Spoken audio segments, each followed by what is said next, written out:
ETF index mutual funds నేర్చుకుని stock మార్కెట్లో రాణించాలనుకుంటున్నారా? వెంటనే ఈ నెంబర్కి కాల్ చేయండి.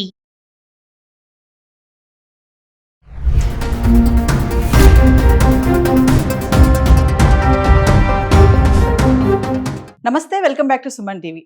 H1B వీసా మరి మొన్నటి వరకు ట్రంప్ ఎవరు రావద్దు అమెరికాకి అని చెప్పినటువంటి డొనాల్డ్ ట్రంప్ అమెరికా అధ్యక్షుడు ఇప్పుడు మీ అవసరం మాకు ఉంది, మా దగ్గర టాలెంట్స్ లేవు, మీరు వచ్చి మీ నాలెడ్జ్ని షేర్ చేసి వెళ్ళిపోండి అంటున్నాడు. ఇక్కడ ఉండడానికి వీల్లేదు, మీరు వచ్చేసి ఇక్కడ నేర్పించి వెళ్ళిపోండి అంటున్నాడు. మరి H1B వీసాల పైన ఇప్పుడు కొత్తగా మరింత మెలిక పెట్టాడనే అనుకోవాలి. మరి దీనిపైన మరింత సమాచారం అందించడానికి స్టూడియోలో మనతో పాటు ఉన్నారు మేనేజ్మెంట్ కన్సల్టెంట్ సంపత్ సముద్రాల గారు. నమస్తే సార్. సార్, మరి నేను చెప్పినట్టుగా మొన్నటిదాకా ట్రంప్ రావద్దు అన్నాడు, అంటే వలస విధానాలన్నీ అరికట్టేస్తున్నాను. ఎందుకంటే స్టార్టింగ్ నుంచి ఏ రోజైతే అధ్యక్ష పదవి తీసుకున్నాడు అధికారంలోకి అప్పుడే సైన్ చేశాడు, ఇమిగ్రేషన్స్ కానీ వీళ్ళెవ్వరూ రావద్దు మా దగ్గర కానీ.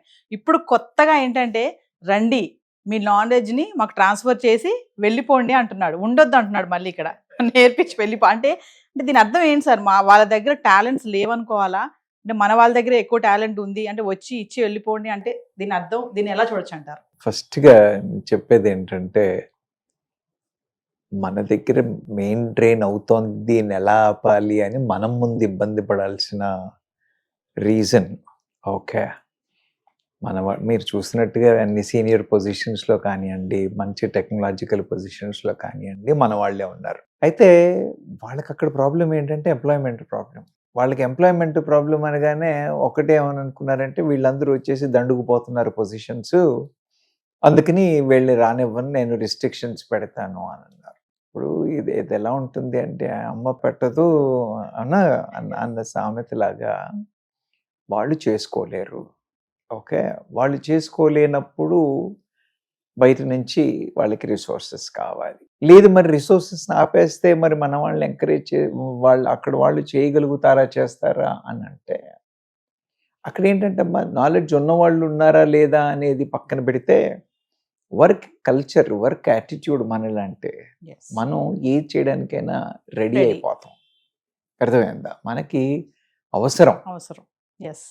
వాళ్ళు దాన్ని ఎంతవరకు రిక్వైర్మెంట్ అన్నట్టుగానే చేసే పరిస్థితిలో ఉన్నప్పుడు, అక్కడ ఉన్న రిసోర్సెస్ ఉన్నారా అని అంటే, ఆయన ట్రైనింగ్ అని అంటున్నాడు కాబట్టి కొంతవరకు ఉన్నారు అని చెప్పచ్చు. ఒకవేళ ఉన్నప్పటికీ కూడా పరిస్థితి ఏంటంటే, their work culture is entirely different. Do they contribute the way మన వాళ్ళు డెడికేట్ చేసి కాంట్రిబ్యూట్ చేస్తున్నట్టుగా చేయగలిగే స్తోమత కానీ, యాటిట్యూడ్ కానీ, పర్సనాలిటీ కానీ అక్కడ దేశస్తులకు ఉందా అంటే లేదు అనే చెప్పచ్చు. కాబట్టి అంటే ఇప్పుడు ఎలక్షన్స్లో మీరు అన్ఎంప్లాయ్మెంట్ని ఎలా చూస్తారు, యువతకి ఏం చేస్తారు అని అన్నప్పుడు, దెన్ హిజ్ ఫస్ట్ థింగ్ ఆయనకి తోచింది బయట నుంచి వచ్చే వాళ్ళని ఆపేస్తాను. ఓకే, ఆపేస్తావు, బాగుంది. మరి మన వాళ్ళు చేయగలుగుతారా? ఓహో, ఇదో సమస్య ఉందా, నాకు తెలియలేదే. అందుకని ఓకే ఇప్పుడు ఏం చేస్తాను, I will allow them to come, మీరు రండిగానే you get our people capable enough and then you go back, నేర్పించి వెళ్ళిపోండి. సరే అంటే అన్నాను, పెద్ద రివార్డింగ్గా ఉంటే మనవాడు వెళ్తాడు. మనవాడు అక్కడ ఏదో కంఫర్ట్ సెటిల్ అని వెళ్తున్నాడు. నువ్వు వచ్చి నన్ను ట్రైన్ చేసి వెళ్ళిపో అని అంటే, then what is in it for me? You understand my point? నువ్వు టార్గెట్లు పెడతాను, నేను ఎంట్రీ ఫీజులు పెడతాను, రిస్ట్రిక్షన్లు పెడతాను, కానీ నువ్వు వచ్చి ట్రైన్ చేసి పో అని అంటే, నేను ఎందుకు వస్తాను, రాను పో అంటారు. You understand? దాంతో they will come into problem. This is going to be a very complex problem to be handled. Trump is also struggling. ఆయన ఉద్దేశాలు మంచి అయినప్పటికీ కూడా వాళ్ళ దేశపరంగా ఎగ్జిక్యూట్ చేసే విధానాల్లో తొందరపాటు ఎక్కువ ఉంది. అవడం చేత ఇలా మళ్ళీ చేంజెస్ అవుతూనే ఉంటాయి, మీరు మళ్ళీ నన్ను పిలుస్తూనే ఉంటారు. సబ్జెక్ట్ అలాగే ఉండిపోద్ది, కానీ these things are going to change. ఎందుకంటే అక్కడున్న కంపెనీలన్నింటికి రిసోర్సెస్ కావాలి కదా, whether it is an Indian or an American, whether it is a Chinese or an American, whether it is Mongolian or whichever country it is, వాళ్ళకి కావాల్సిన work చేసే skilled labour కావాలి. So అందుకని రమ్మని అనడు, పొమ్మని అనడు. How does it matter to him? You understand my Yes. Point. Only thing is he has to take care of the unemployment. అందుకని వద్దన్నాడు. అన్ఎంప్లాయ్మెంట్ వద్దన్నాడు అని అంటే మరి అక్కడున్న కార్పొరేషన్స్ అన్ని నడవాలి కదా, అక్కడున్న నడవాలి. కంపెనీలన్నీ నడవాలి కదా. మరి వాళ్ళ పరిస్థితి ఏమిటి అని అన్నప్పుడు లేదు నేను అలా అనట్లేదు, నేను మీరు రండి అన్నాడు. మళ్ళీ వీళ్ళని కన్విన్స్ చేయడం కోసం అని no they will come train and go అని. Yes. Is also under tremendous stress అని అనే చెప్పచ్చు. దీన్ని ఇప్పుడు మన వాళ్ళు మరి డిమాండ్ చేసే ఛాన్సెస్ లేవంటారా సార్? డిమాండ్ చేయొచ్చు కదా, అంటే వచ్చి నేర్పించి వెళ్ళిపోమంటున్నారు. ఇప్పుడు వచ్చి నేర్పించాలంటే ఇక్కడ వీళ్ళు జాబ్స్ ఇవన్నీ హోల్డ్ చేసుకోవాలా, లేదంటే రిజైన్ చేసో వెళ్ళాలి కదా. అప్పుడు డిమాండ్ చేసే ఛాన్స్ కూడా బాగానే ఉంటుంది కదా. అమ్మ నేనేమన్నానంటే అవైలబిలిటీ ఎక్కువ ఉన్నప్పుడు మనం డిమాండ్ చేద్దాం అని అంటే చైనీస్ కొట్టేసుకుపోతాడేమో. You understand my point? China వాడు కొట్టేసుకుపోతాడేమో. కాంపిటీషన్ ఉంది, మన వాళ్ళకి కూడా అవసరం ఉంది కాబట్టి మన వాళ్ళు కూడా కొంత ఇదిగా ఉన్నారు. కానీ మీరు చూసినట్టయితే మోడీ గారు వచ్చినప్పటి నుంచి అనుకోండి, లేదా లాస్ట్ 1-2 decades-లో అని అనుకోండి, ఎన్ని స్టార్టప్స్ వచ్చాయి, ఎన్ని కొత్త ఐడియాలు వచ్చాయి ఎస్ కదా. అది ఎంకరేజ్ చేసినట్టయితే, దాన్ని ప్రమోట్ చేసినట్టయితే మన వాళ్ళు వెళ్ళరు. సో మన దగ్గర ఇంకా కొంత మార్పులు రావాలి. మన మార్పులు వస్తే అప్పుడు మన వాళ్ళు వెళ్ళరు. వెళ్ళకుండా మీరు చెప్పిన విధంగా ఇలా అయితేనే వస్తాం, ఇది అయితేనే వస్తాం అంటే కొద్దిగా ఇప్పుడు మీరే చూసారు కదా, ముందు వద్దన్నాడు, అరే మమ్మల్ని వద్దంటున్నారు అన్నాడు. Now he has come step down saying that లేదు మీరు వచ్చి ట్రైన్ చేసి ఉండాలి అన్నాడు. So tomorrow he will come back with see ఇది ఎందుకు పెట్టారు వాళ్ళు? వాళ్ళ దగ్గర రిసోర్సెస్ లేవు, వాళ్ళ దగ్గర ఇబ్బందిగా ఉంది కాబట్టే ఈ H1B కాన్సెప్ట్ని తీసుకొచ్చారు. వాళ్ళకి ఇబ్బంది అయిపోతుంది అని తగ్గించాలనుకుంటున్నారు. కానీ అలా చేయబోతే ఇండస్ట్రీ దెబ్బతింటోంది. అందుకని లేదు మళ్ళీ చేద్దాం అన్నాడు. So it is still in a very what you call a dynamic stage. You will find many more such kind of things coming in both what you call pro and against అనేవి ఇంకా వస్తూ ఉంటాయి. అంటే sir Trump starting నుంచి తీసుకున్న decisions వల్ల, అంటే quick decisions, తొందరపాటు డెసిషన్స్ తీసుకోవడం వల్లే ఈ రోజు ఇలాంటి మార్పు వచ్చిందని అనుకోవచ్చు అంటారా? నేను ఒక మాట చెప్తున్నామా, మార్పు ఏమీ రాలేదు. ఓకే, ఎందుకంటే మన వాళ్ళు వెళ్ళాల్సిన వాళ్ళు ప్రయత్నాలు చేసేవాళ్ళు చేస్తూనే ఉన్నారు, అక్కడ ఉండేవాళ్ళు ఉండనే ఉన్నారు, ఎంప్లాయ్మెంట్ అయ్యేది అవుతూనే ఉన్నాయి.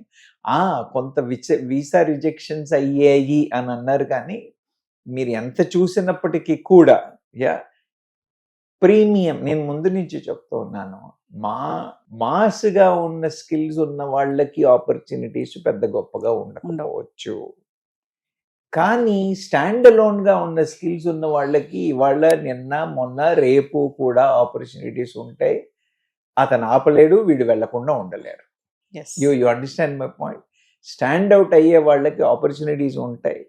ఎస్పెషల్లీ ఐటీలో కానివ్వండి, హెల్త్ సెక్టర్లో కానివ్వండి, మిగతా ఈ అడ్వాన్స్డ్ టెక్నాలజికల్ ఏరియాస్ అన్నింట్లో కూడా ఆపర్చునిటీస్ ఉంటాయి. మన వాళ్ళు వెళుతూనే ఉన్నారు, వెళుతూ ఉంటారు కూడా.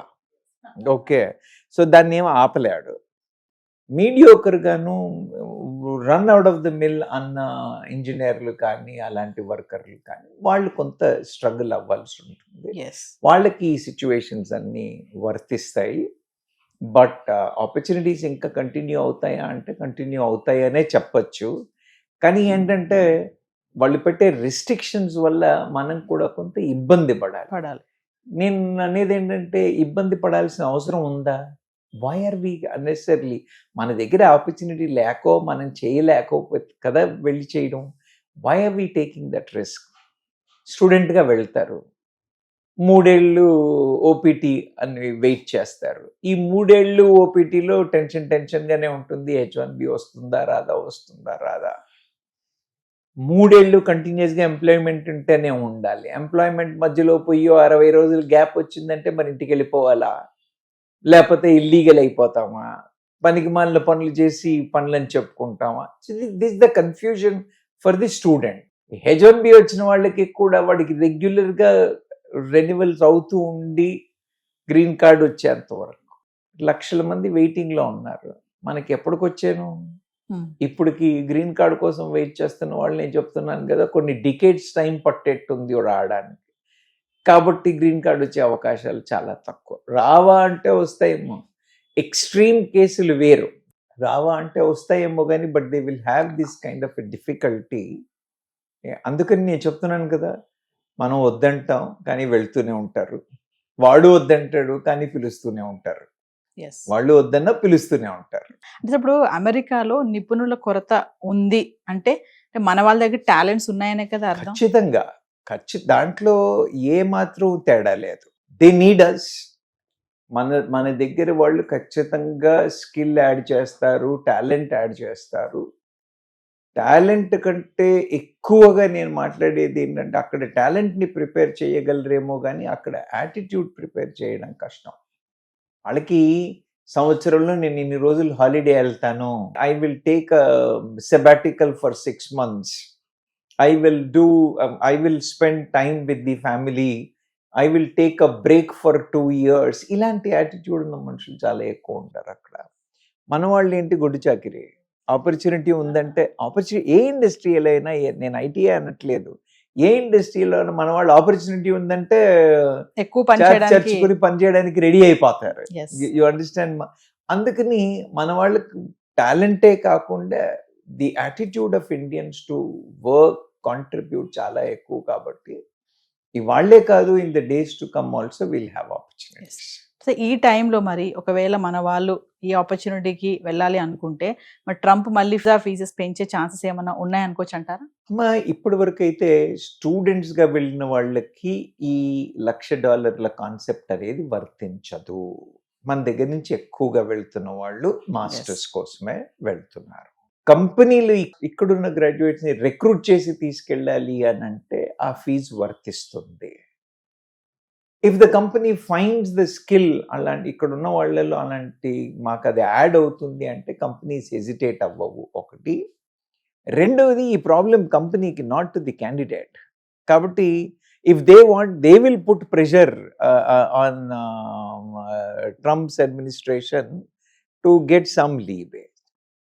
వాళ్ళకు కూడా ఇప్పుడు ఛాలెంజ్ ఏమైందంటే, మనకి ఒకటి, రెవెన్యూస్ ఎక్కడి నుంచి పెరుగుతున్నాయి, వాళ్ళ రెవెన్యూస్ మనం చూసినట్టయితే, మన పిల్లలు వెళ్ళి మాస్టర్స్ చేయడం వల్లే యూనివర్సిటీ, మీకు లాస్ట్ టైం కూడా చెప్పాను నేను, యూనివర్సిటీస్ మనం కట్టే డబ్బుల మీదే బతుకుతున్నాయి. మన వాళ్ళు పోవడం మానేస్తే యూనివర్సిటీలు మూతపడతాయి. అందుకని యూనివర్సిటీ వాళ్ళు గొడవ చేస్తారు.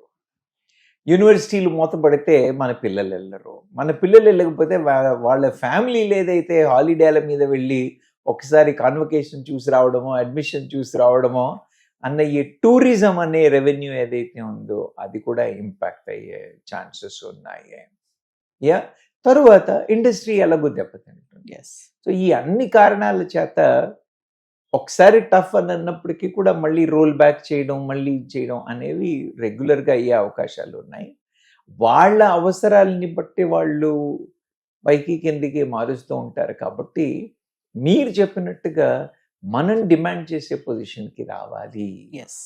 మన దేశంలో విద్యార్థులకు కానీ ఎంప్లాయీస్కి కానీ మనం ఇంకా అట్రాక్షన్ పెంచాలి, మనం ఇంకా ఐటీ హబ్స్ పెంచాలి, మనం ఇంకా ఐటీ పార్క్స్ పెంచడము, స్టార్టప్లకి ఇంకా ఎంకరేజ్మెంట్లు పెంచడము, వాళ్ళకి ఇంకా సపోర్ట్ చేయడము, తర్వాత మన లివింగ్ కండిషన్స్ని కూడా ఇంకా ఇంప్రూవ్ చేయడము, ఇవన్నీ రాను ఇంకా పెరుగుతూనే ఉంటాయి. It's going to be what you call tough situation in the days to come.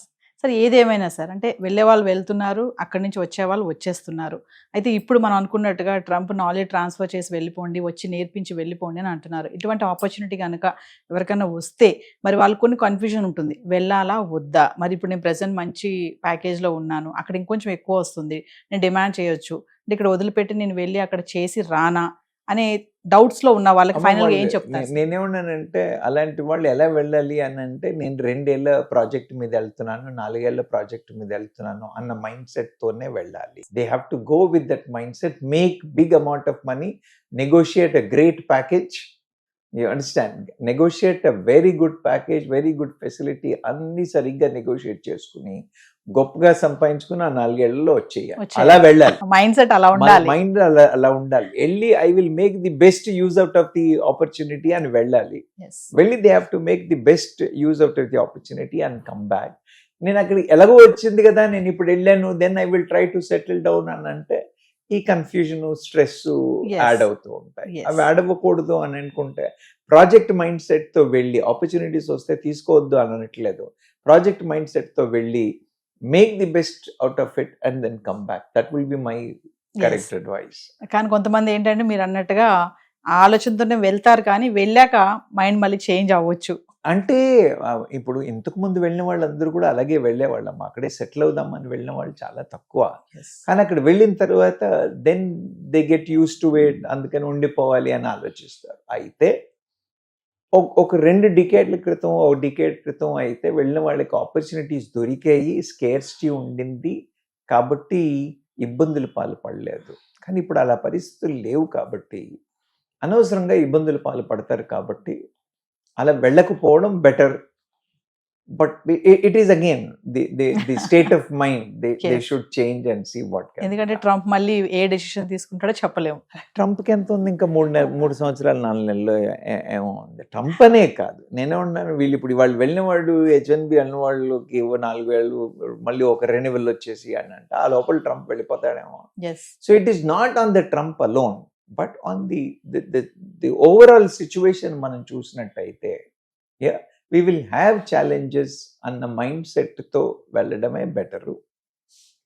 నేనైతే I will ideally suggest that they should go on a project mode, go make best use out of it.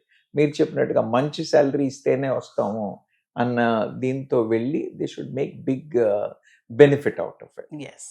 ఆ తర్వాత if they get continuous opportunity అంటే ఎప్పటికైనా, అంటే families తీసుకెళ్లే వాళ్ళకి problem, ఊరికే బ్యాచులర్స్గా ఉన్న వాళ్ళు లేదా Yeah. సింగిల్గా వెళ్ళిన వాళ్ళకి పెద్ద ఇష్యూస్ లేవు. కానీ ఫ్యామిలీస్, పిల్లలు ఉన్న వాళ్ళు తీసుకుని వెళితే ఈ uncertainty will have a negative impact on the family or the career and education of the children. కాబట్టి they should take care of that. Thank you sir.